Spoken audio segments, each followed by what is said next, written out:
अस्सलाम वालेकुम बच्चों मैं आप लोगों का वेलकम बैक करता हूँ मेरे चैनल पे। मैं अब फिर क्लास 9th का फिजिक्स का topic law of gravitation and Newton's third law of motion और ग्रेविटेशनल फील्ड, तो ये चीज़ें और ग्रेविटेशनल फील्ड स्ट्रेंथ, इन चीज़ों को हम लोग क्या करेंगे, डिस्कस करेंगे। तो हमारे पास क्लास है, क्लास क्लास 9th, ठीक है, physics,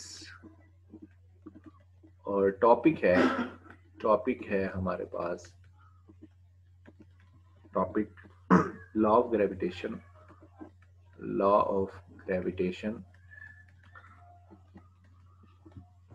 and Newton's third law of motion, Newton's third law of motion, और यूनिट नंबर है आपका 5।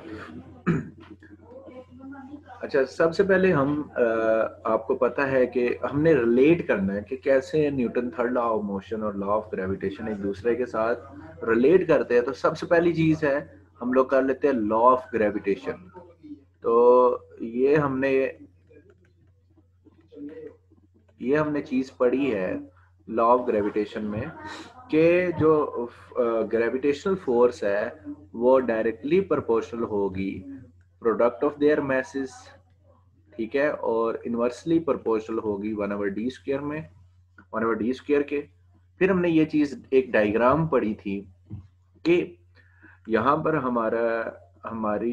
हमारा एक मैस है m1, ये मैस है m1 और ये मैस है m2, और सॉरी ये थोड़ा सा इसके मुकाबले में छोटा मैस है। तो यहाँ पर है हमारा मैस m2, ठीक है, ये है m2। अच्छा, हमने ये पढ़ा था कि जो m1 है ये इसका सेंटर है, m1 m2 के ऊपर फोर्स लगा रहा है। m1 applied a force on m2 which is actually action। m1 m2 पे जो फोर्स लगा रहा है वो क्या कहलाएगा, एक्शन। लेकिन और इसका सेंटर यहां पर बनेगा, सेंटर से ये जो फोर्स इसके ऊपर लगा रहा है ये कहलाएगी रिएक्शन। लेकिन यहां पर हमने पढ़ा था नेगेटिव साइन आता है, तो ये जो नेगेटिव है ये इंडिकेट क्या करता है, ऑपोजिट इन डायरेक्शन को, ऑपोजिट इन डायरेक्शन को। तो m1 m2 पे जो फोर्स लगा रहा है which is actually action force, वो क्या कर रहा है, एक्शन कर रहा है। और उसके मुकाबले में एज कंपेयर टू, बेशक m2 की फोर्स कम है क्योंकि मैस कम है, फोर्स भी वो कम लगाएगा। m2 m1 पे जो फोर्स लगा रहा है वो रिएक्शन फोर्स है, बट ऑपोजिट डायरेक्शन है। और हमने जो न्यूटन का थर्ड लॉ भी पढ़ा है वो भी क्या पढ़ा है कि एक्शन, हर एक्शन का क्या होता है, एक रिएक्शन होता है बट ऑपोजिट इन डायरेक्शन होती है। तो न्यूटन थर्ड लॉ को अगर हम डिफाइन करें, न्यूटन थर्ड लॉ हमारे पास क्या है कि,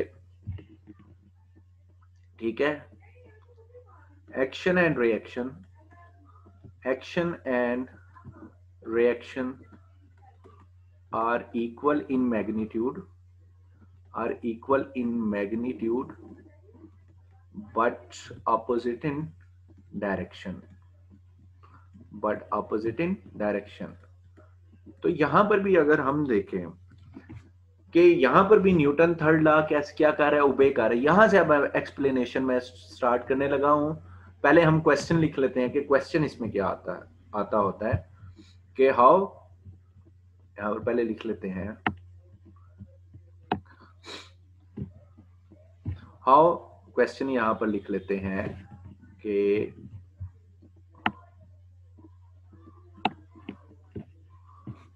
कि हाउ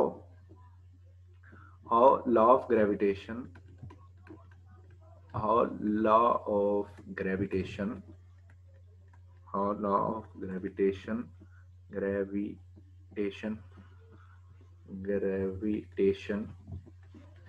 is consistent with, यानी कैसे रिलेट करता है, is consistent with Newton's third law of motion, Newton's third law of motion. तो ये हम लोग देख लेते हैं, इसका आप आंसर लिख लेते हैं। सबसे पहले बेशक आप फिगर बना लें, अगर फिगर नहीं भी बनानी तो हम क्या लिखेंगे, एज लॉ ऑफ ग्रेविटेशन से हम लोग स्टार्ट करते हैं कि the mess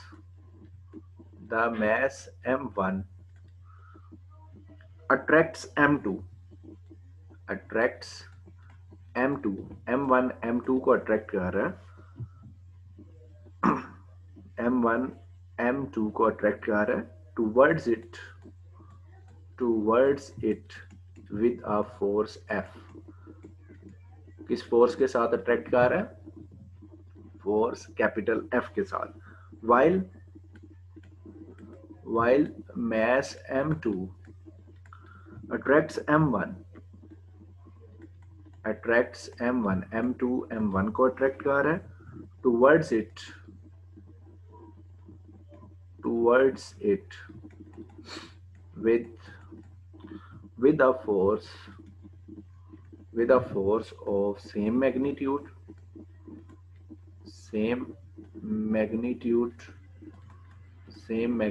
capital F but opposite in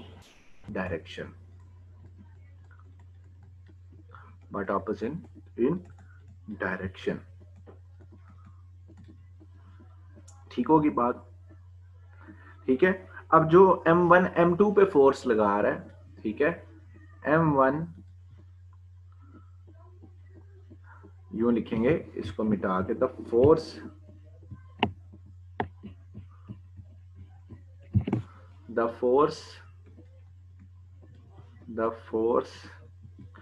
acting on m1, जो m1 पे जो फोर्स लग रही है acting on m1 is considered as action force, while the force acting on m2 पे जो फोर्स लग रही है is considered as reaction force, due to which, यहाँ पर डॉट नहीं आएगा, due to which action and reaction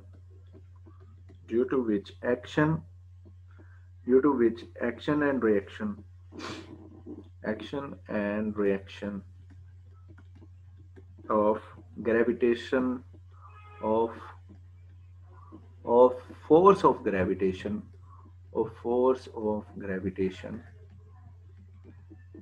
are equal in magnitude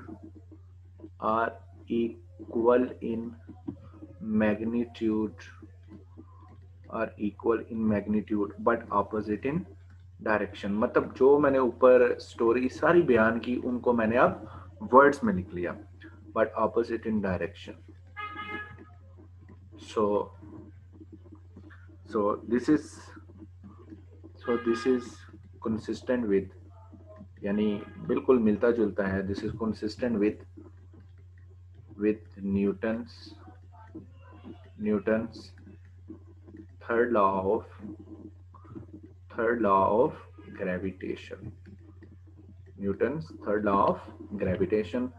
और हमने अभी तक इस चैप्टर में एक मैथमेटिकल फॉर्म पढ़ी है जो कि ग्रेविटेशनल फोर्स की पढ़ी है, और वो हमने क्या पढ़ी है, F is equal to capital G m1 m2 over d square. हमने ये मैथमेटिकल फॉर्म इसकी पढ़ी है, G m1 m2 over d square.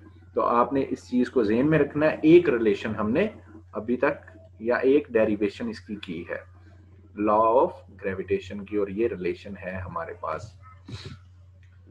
तो आप मेरे चैनल को सब्सक्राइब करें और ज़्यादा से ज़्यादा वीडियो को देखें और शेयर भी करें। Thank you.